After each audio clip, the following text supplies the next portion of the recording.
guys and girls, it's your boy, the Mad Chef, and tonight we're going to be talking about one of the most amazing foods in American cuisine, and that's none other than the Philly cheesesteak. Now, everybody's kind of got their own way of working a Philly cheesesteak. Some do it a traditional way. There's different variants and spins on it. This is going to be the Mad Chef way of doing this.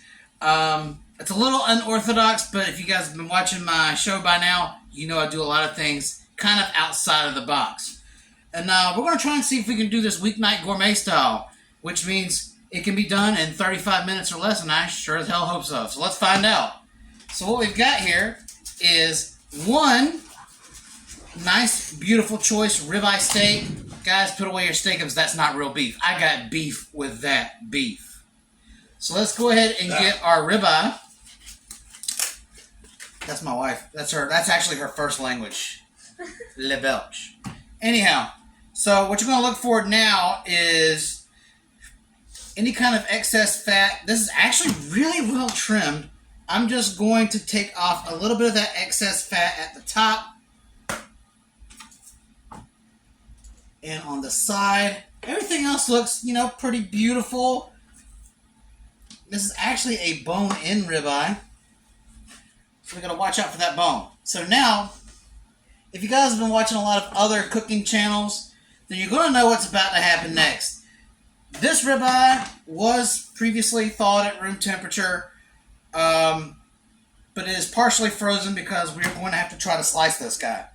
And you can only do that with a partially frozen steak. You can't do it fresh. So I've got a little experiment I'm going to run. If you guys have a finger death trap at home, otherwise known as the mandolin, we're going to see if the mandolin can shave this beef as it's supposed to be. Because remember, guys, when you're making a Philly cheesesteak, the key to a great cheesesteak is to have really, really thin beef. However, if your finger death trap fails you, we've got this guy right here, and we're just going to slice it really thin with a knife. All right, ribeye. We about to witness the fitness.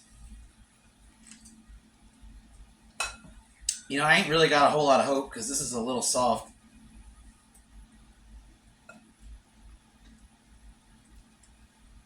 Maybe if I did it not on number one. Oh, look. It was closed. Maybe that's why. Alright, it was worth it for science, but that ain't going to work. So we're going to throw away our death trap and do this with a knife. So as an alternative to having like an industrial slicer or something like that, you're going to really need to get really thin cuts, just as I have here. You don't really want them any thicker than this. And actually, after the end of me cutting this, I'm probably going to go through and give it a good rough chop to make sure these are in little tiny bits. This is also going to become very quick cooking. What you don't want are these thick pieces of steak that are going to take forever and a year to chew on.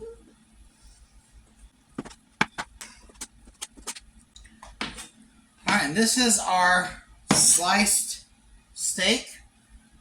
Now, some of these pieces are a bit big, so I'm just going to kind of gather them up again and give them that nice, thin, ultra-thin dice.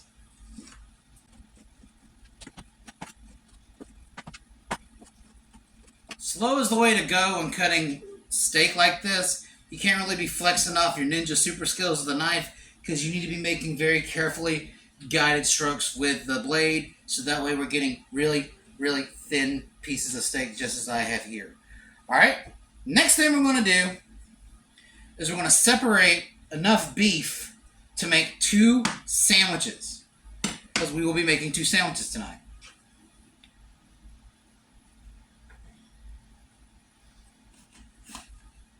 What's really great about this recipe is that one ribeye will feed, us twice. You really can't beat that out of a steak. It could be a $13 steak, but that $13 steak can feed you twice. Can feed 2 people twice. So it's a very economic thing to do. We're going to take the rest of our beef here, put it aside, and that's going to be for tomorrow night. Or if we're really hungry, it's going to be killed off tonight. We never know. All right, so this is where I get a little untraditional with y'all. I know you guys are asking where are the onions and peppers, and there are none. Go ahead and say what you will. I don't eat onions or bell peppers. I probably just lost a lot of street cred with y'all, but I really don't care. But I'm going to be making up for it with this seasoning rub.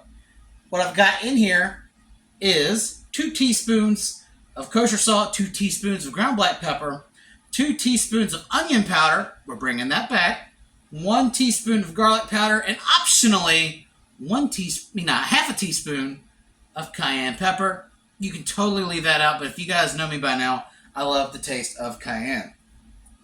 So what we're going to do is we're going to gently season the top of all the beef here in both of these containers.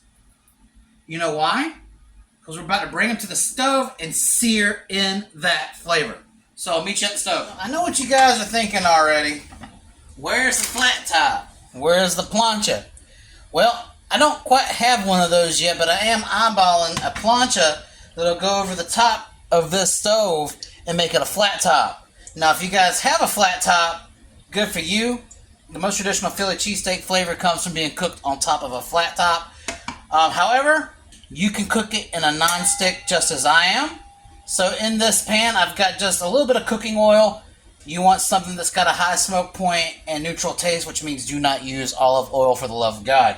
I've got some canola oil in here. And what we're going to do is take this first section of beef and we're going to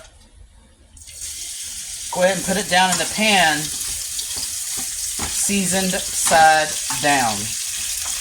That way we can go ahead and start searing our seasoning into a crust. Most Philly cheesesteak places, they're just going to put the steak down already as is. But we want to do something with a little extra flavor. So we're going to create a crust out of that incredible seasoning and level up your Philly cheesesteak experience. So we're going to let that cook for about a minute or two. Then we're going to season the other side and flip it. And now we're going to check for a sear. It's there, y'all. So we're just going to flip our beef over. Oh, I made a mistake.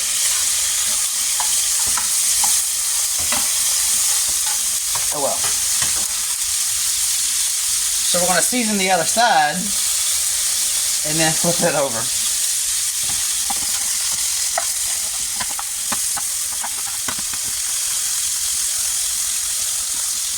Also going to reduce the heat to keep the beef from drying out. So I got them about medium-ish.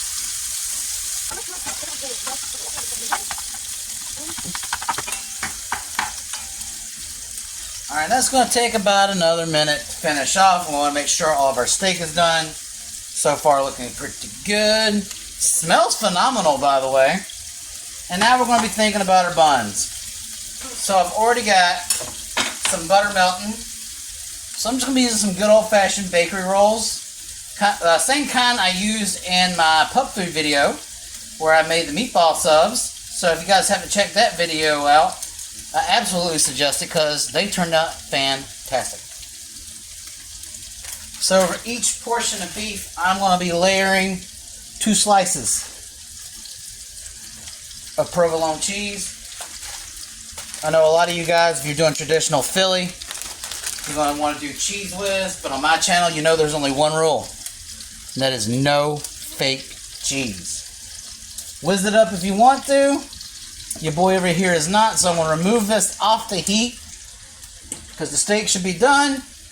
I'm just going to allow time for that provolone to melt. And while that's happening, we're going to go ahead and start toasting off our buns.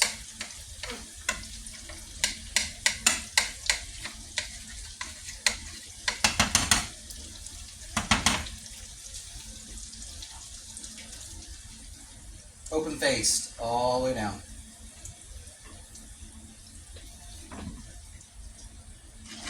And now that we're getting some melty goodness going on, I'm just going to go ahead and start mixing up that cheese and the beef.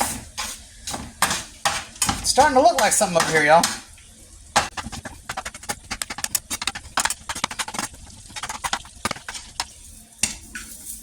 bread is nice and toasted. We're gonna go ahead and get our Philly meat on there. All right, we're gonna start working on our second sub. All right, so we definitely knocked the Philly cheesesteak out in a weeknight gourmet time frame. This only took about 20 minutes to make. Could have saved a little bit of time if I didn't try to use the mandolin at first, but I mean, it was for science, so it's not wasted. I still got about 8 minutes on my side that's cooking, but I want to break into this just to show you guys kind of what it looks like. Cross-section happening here. And we'll take a little taste. Look at that. Cheesy. Gooey goodness. One of the best Phillies I've ever... This is the first Philly I've ever made, but it's definitely one of the best Phillies I've ever eaten. Guys, if you try it this way, let me know what you think. Also, you can ask your local butcher, or you might be able to find it in your local supermarket, but you can find shaved beef already prepackaged, or you can get it ordered that way. That way it'll save you even more time in the kitchen, and the product will turn out just as good. So until next time, this is your boy, the Mad Chef, and we are out.